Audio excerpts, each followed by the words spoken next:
Hi guys, welcome to my channel. My name is Zwelda Biyaki, and if you're new here or you've been here before and you haven't subscribed, please hit the subscription button below and you'll be able to get notifications every time I upload something new. So today I'm here to talk about Kenyan stories because it's a budding industry. So yeah, today I'm here to talk about the My Kenya My Stories nominated films. So first of all, I'll just have to read something. So apparently this is the fourth edition of My Kenya My Story. Actually, do you know that the first one and the second one existed? I started hearing about it last year, and now the fourth one, and I'm going to talk about all the films, all the 9 films that were nominated. So basically speaking, the My Kenya My Story competition is a mobile phone film competition that is a poem that should be 3 to 5 minutes long. It should be in all genres, and it should be about Kenyan stories and can be in both English and Swahili languages or other local languages. And this year the theme was socio-economic impact of COVID-19. So yeah, so basically speaking, for this name this year, I don't know how. Okay, as I've said before, I didn't actually know if the first one and the second one existed, and the last year's one I heard about it. So this year 9 films were nominated, 9 films which were okay, today I'm reading the movies because there are so many, like I always forget either Black Tax or Basket of Hope. But so yeah, so the 9 films that were nominated were Solo, Chocha, The Creature, Live Again, Basket of Hope, The Upside Down, Black Tax, Rairimo, and Stay Safe. So first of all, before I start, I'll be talking about these films from an audience perspective without reading any description, because there's some films that mostly like Solo. When you read the description and you watch the film, it's like a contrast, like a slight contrast. So I'm just going to analyze them the way I saw them. So yeah, I'll start with the first film. The first film happens to be Solo. Solo is a story about this guy who's Alex, and the film actually starts when Alex is watching news about his suicide. And turns out Alex used to work for a company, but after COVID restrictions, they had to be some people had to be fired, and he was one of them. And then after that, life just went downhill with all this problem with his previous decisions, leading him to commit suicide. And when the film starts, there are 2 versions of Alex. There's a more humble, more naive, I won't say naive Alex, and there's an egocentric Alex who's more prideful. And these two Alex, they're chatting. This egocentric prideful is asking the other one why he decided to commit suicide, why he was being selfish with the decision of committing suicide. But Alex, the other Alex, explains to him why he did it, because you find out that Alex himself is a more humble person generally, but now he had to make a different face for the public, for people. So somebody, a profile that people could associate with, people would want to be with. But the decision of the prideful person were horrible, with wanting the girlfriend to have abortions, with all the decision he was making. It added to the stress that Alex had, and eventually committing suicide. So actually the story is interesting. I love the perspective, the way they used ghosts. I won't say ghosts because they are basically ghosts because they are already dead, and the way they talk about this issue of suicide, and I liked it. Okay, so basically the story itself it's good, it's captivating, it keeps you on the air, okay, wanting to know more. And then on the cinematography aspect, the camera work is good, and then except that part where when the prideful Alex was complaining to the other Alex, and he approached him, and then we got this extremely close up of his face, and then we saw that he was looking slightly upwards, which shouldn't be the case, because either it should be this level-eyed because they're the same person, but in a way when you look at it, the other Alex, the polite one, is slightly shorter. It's either he should have looked this level or slightly this level, but either way, yeah, that was the very first close-up, but after that the others were good. And then the other issue was sound. When these people recorded the film, they recorded it in a very noisy background. You can hear kids, women, people on the background talking and playing.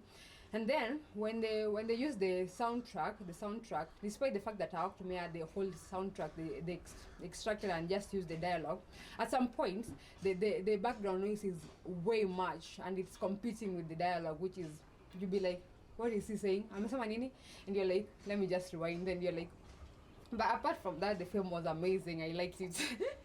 I liked it, yeah. And then the second film is going to be Chocha. Chocha is about it's a film about this actress. She's an actress, and then the film starts when she's going for an audition, but then the father pulls her over. I'm going to say pull her over because she was driving, and ask her where she's going and why she's doing this instead of focusing on other things. But after the arguments, she goes on her way, and we see her she was going to an audition, getting into the venue for the audition, but she's late, and due to COVID, the auditions have been cancelled in a way. Yeah, they've been cancelled, so there's nothing to audition for. So later we go in the evening. She's seated, and then the father approaches her and asks her how it all went down, and she told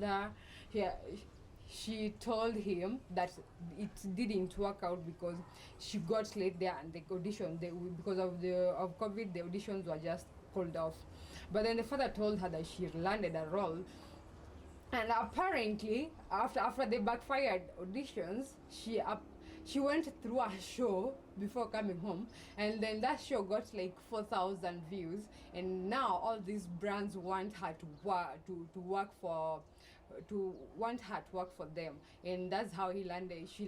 She eventually lands the role to play the main role, lead role in the upcoming series Chocha. So okay, first of all, I want to say I just love the music. The music is kind of, it has a Christian touch. Okay, not really Christian touch, but like, you know those Christian songs, those gospel songs that you can listen to, like, this is a gospel song. That's how it started. When I actually started watching the film, I was like, wait, is this a movie or is this a song? But over time, the music gives it a nice vibe. And then apart from that, there's nothing else I want to comment about the story, really, except apart from at the evening when the father is approaching the girl, I felt like the father was way too close, but maybe that's people like, whoa. Can you talk from here? Not from here. But maybe that's me, but it was going too close. Yeah. But apart from that, the story is amazing. It's amazing, yeah. It's good for a 3 minutes, 5 minutes story. And yeah, the next story is The Creature.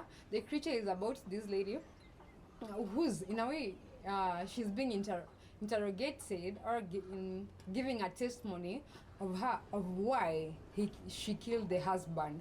It turns out, so with the COVID restrictions, people are required to stay home for safety reasons.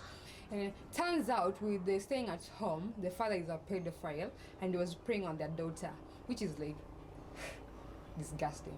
And so the lady is there telling us why she did it, and she was saying, she was there describing it to us. She was like, can you hear my child calling for help? Can you hear the father, mourn of pleasure? And then you can, it was this amazing description that gave you an idea of what is going on, and it was just disturbing to an extent. And then she's telling us the story how it all started with small slaps, but then she ignored it because she wants to keep the marriage going because there is a child involved. But then it evolved to a point where the child was now being preyed on by the father. And then we see how it eventually ends, where she kills the husband, and she says that she could do it over and over again if it means to stop him from doing that to somebody else. And it's amazing. I liked the lighting. It gave that a nice feel, and the cinematography was amazing. But now the story.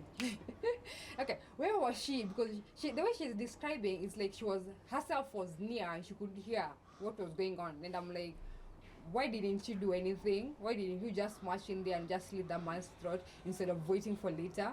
But I'm not sure if she was there or not. But from the way, from her description, she was there. She had it, but she didn't do anything until after. But like, I generally speaking, I love the topic they're trying to talk about, because pedophiles are, there are a lot of pedophiles in the community that we ignore, and then and we ignore, or we actually don't know about it, and you actually assume these things. We assume when our small kids start changing their behaviors, or when you see that guy getting really close in an uncomfortable way to your kid, and you're just assuming it. But like, boom, keep that man away from your child, or that woman away from your child, because these are serious issues. You find that a kid is being preyed on, but they can't express themselves, maybe because they were being threatened, or because there was something else going on. So be careful on who you actually let be around your kid. Apart from that, that story was amazing. She was amazing. And then the other story is Alive Again. Alive Again is a story about this filmmaker, photographer, who he had a photo studio in a campus, in a university. But due to COVID, with everything going on, business went downhill. No, there were no customers, so his life became a bore. It's like the same thing: wake up, do something, nothing really, and then repeats. But then the president announces that there's going to be a lockdown, and he packs his things and goes home. And at home here, he actually gets a chance to have fun with his siblings. Goes to venture photography. We can see photography he's doing for wildlife photography. We can see amazing shots. We can see the fun he's having, despite the fact that at the first he actually didn't want to go home because of all the dramas at home. But at the end, he manages to have a lot of fun, and when the lockdown is finally uplifted, he goes back to school feeling alive again. So, on this story, okay, the camera work is amazing. There are a lot of nini. Okay, well, actually, there are a lot of nini tracking shots. There are a lot of nini landscape shots. There are a lot of shots, but none of those shots is actually like in the first like 15 seconds is the only part we see the guy. Then after that we actually don't see the guy. Like we can't actually tell who's the guy behind the voice narrating, but you can tell who the main story is about from, because he's actually narrating his life. And that was amazing. I mean, some shots were way too many and they were not adding any value to the story, but they were visually appealing, so that was amazing. And then the voice, okay, the soundtrack they used, it was amazing. It gives the kanini, the video a nice beat, which I loved. And then the voice of the narrator was captivating. It's nice. It's manly, but also cute in a way. So yeah, that was amazing. So yeah, but yeah, the story was amazing because a lot of people had to shut down their business and go back home, and it actually captivated how COVID impacted economy for him and his budding business at the point. And then the other story is Basket of Hope.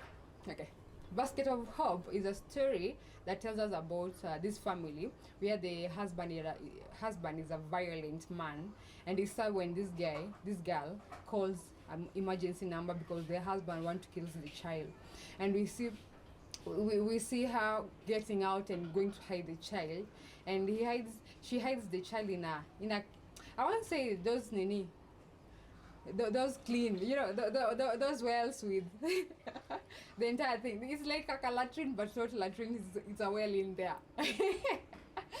And then she puts the baby in a basket, ties the basket, and hooks it between two tires. He hooks it between two tires, and she goes back in the house where we can see the husband beats the hell out of the girl.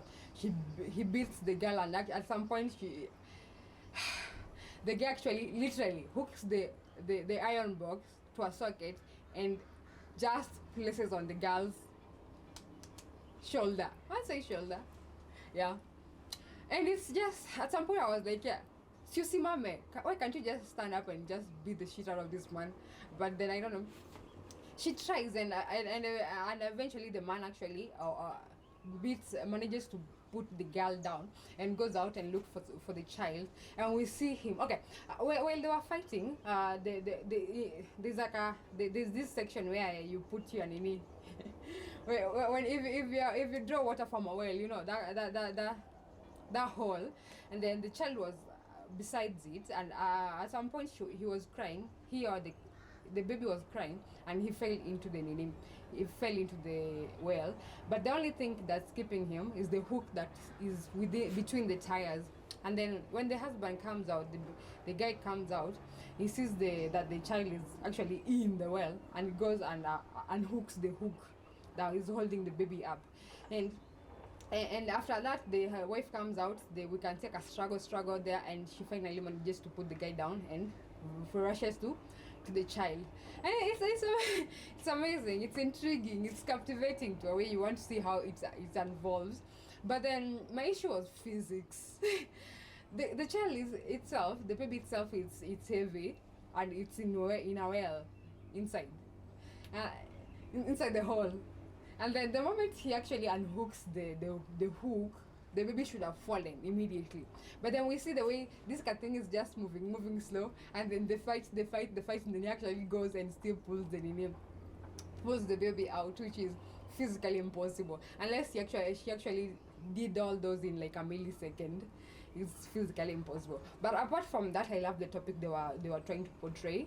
Violence is something which is common in Kenyan households, and which people actually don't talk about. The only stories we actually get about we actually get to hear about violence are those big cases that actually make it to the news. But a lot of cases don't make it to the news, so you find that people actually suffering around the household by themselves, and you can't go home because people are like, oh, forgive him and all that, because like, you know, Kenyan, some people in this set, yani, they tell you some things and you're like, do you expect somebody to die for you to say like she should have come out? Because when they come to you, you'll be like, you should forgive him, maybe you did something wrong. I mean, that's bold.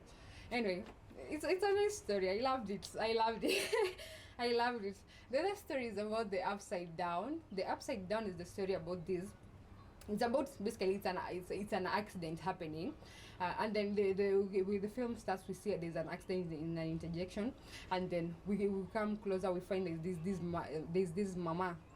She's there. She's calling for a Sherry. So we assume Sherry is a kid or somebody she was with, and she's stuck. She's stuck in the car, and she can't get out. And then on the side we see a border rider also involved in the accident. And then a phone rings, and the guy crawls to the phone and picks it out. Turns out the guy who was calling was the husband to the mama stuck in the car. And then turns out this husband owes the border rider some money, because he used to work for him, but he didn't pay him for 3 months. And then because of the COVID restriction, he fired him and didn't pay him. And then this guy threatens the husband that he's going to take revenge because he has the wife. And then we see the guy crawling. He gets to the car, and he actually starts strangling the lady, and you're like, oh my god. I mean, like, the tension there was amazing. It's on the peak. You're there like, oh yes. And you're like, oh my god, what's going to happen? And then suddenly Sherry comes and starts calling for the mother. I mean, I don't know how Sherry got out of the car in the first place, but she comes and start calling for the mother, and the mother is telling her, run. Sherry is not running, and this guy diverts the attention to the kid, and he's crawling to the child. And then suddenly the mother just unhooks the seat belt and crawls out of the car and goes to Sherry, and they go. First of all, the camera work in this film is amazing. It's like amazing the way those shots come in, the way those shots are aiding in the telling of the story. That's amazing. And then the color is a nice pop. It's a nice pop that makes it. Man. And then the tension, you can see the momentum, the way first you after the phone call, now you could know the things are going bad, and then this guy is crawling to the lady, and the tension is rising, the momentum is rising, and at some point he's strangling her. I'm like, oh my god, what is going to happen? And then it was amazing. It keeps you on the edge. And then at the end, for me, when the lady just unhooked the seat belt, I mean, Ali struggled. She struggled a little bit, but like maybe for 5 seconds, and then she unhooked the seat belt and she crawled out of the car. For me, that was a mood killer. It made the entire thing anticlimactic, because seriously, didn't she think about that in the beginning? But all in all, the film was amazing. The film was amazing. It keeps you wanting. It keeps you, oh, you're there, and you're there. Mwisho, because oh, so she could have done that. For me, that she deserved, the entire thing deserved a better ending. But who am I? I was not there scripting. Another film is Black Tax. Black Tax basically tells us the story of how people depend on people for financial support. And it's about this guy. He works in hotel management. I won't say hotel management. And with COVID, people are cancelling their business. And with all going around, maybe the salary was slashed, and then the wife still demands for a dowry to be paid, and there's some distant relative is calling him because the mother is being admitted to the hospital and needs 200,000. And then somebody else is asking for wedding money, and there's a lot going on. And actually now, I love this story. It's so Kenyan. It's so Kenyan. I mean, so at some point I've called somebody and be like, I want somebody credit. I should be ashamed, but I'm not. Tough times. I loved it, like seriously, I loved it. The story is captivating. It's Kenyan, so Kenyan. It's real Kenyan, with or without COVID. This is something that is actually very common in the community, which makes it a very perfect Kenyan story. And then for the performance, I felt like the actress, she overdid it. Like seriously, for me, she overdid it. It's like she's but apart from that, it was an amazing story. It was a perfect Kenyan story, and I loved every bit of it because it's so real. And yeah, and then the other story is Wairimu. Wairimu is about this mother who lives in the Mathare slums, and she's telling us the story of how with COVID she has to. With COVID, she used to work in hotels, but with COVID, the hotels were shut down, and now she doesn't have job, and she's struggling to make to earn the little money she can to provide for her family. And she actually explains how she can survive with 100 bob, and then the girl, she has a daughter, and she's like, the daughter goes without pads, and it's actually frustrating because actually this is another Kenyan story that I loved because it's so Kenyan. There are a lot of people there. There are a lot of people who go through the same, with or without the COVID. There's some people, a lot actually, who actually struggle to provide for their families. They go through a lot to make minimum wages, and then all those minimum wages, they are going everywhere, to the kids, to the food. It's either you're saving for school fee or your food, or it's just so frustrating. But and then so the story itself, it has a touch of documentary, testimony, and a call for help, because at some point they actually called for help. They were like, if there's somebody who can help us, that it will be appreciated. And I loved it. I loved the story. I loved the camera work, and I loved the story generally speaking, And then the final story is Stay Safe. Now, first of all, I want to say Kenya Film Commission did these people injustice, because the initial films were uploaded to YouTube on Friday. I won't say Friday, but then Stay Safe was uploaded 6 days later. 6 days later, meaning they have disadvantage. They have like 4 days to go for the final, for the voting to be closed, and they have to market, they have to push the film and all those things, and it's advantageous for them. But basically speaking, Stay Safe is I loved it. I mean, I've been waiting for it. I was like, oh my god, Stay Safe, it's not there, and then finally it was here, and I was watching, and I'm like, yes, it was amazing. I've watched a lot of COVID films, but like these people, they did something different that I loved, and they made this thing a musical. Yeah, a musical, because the film itself starts with this girl hosting a show, and then it's like this the Kubamba show where you just tune in to listen to music, and then these two musicians, their song is being played, and they're telling the story of COVID, the precautions of COVID, the precautions people should take, the measurements people should take, and all those things that revolve around COVID through a song. And I loved it. It's like they sat down and made a song to create awareness, and for me, I love that aspect. I love that different aspects they brought in, and I loved it. Seriously, the wait was worth it. But still, KFC did them bad. Anyway, so these stories, the nominations, they were nominated like a week ago, and then the nomination, the voting, people are supposed to vote, is being closed on Monday, on the 14th. So if you actually want to, if you're interested in voting, you can go to Kenya Film Commission Facebook page. You can find the link. Yeah, unless somebody you actually know shared the link to you, then you can go to the link and vote. And then apparently people sometimes say it's 30-70% in the voting, meaning 30 judges, 70 votes, but maybe vice versa, I'm not sure. But that's how it goes. I don't know if actually votes counts. I don't know. Me, I've never been in this thing. Some say that the judges already know who the winner is. So this thing is. But all in all, if you want to watch this film, they're all available in Kenya Film Commission page on YouTube. You can find them. They are 3 to 5 minutes long. So that are mob. And then I think they'll be announced sometimes next week on NTV. And I'm not sure, but they should be announced by Timothy Osawe. I'm not sure if that's the name. I just wanted to see how it rolls off my tongue.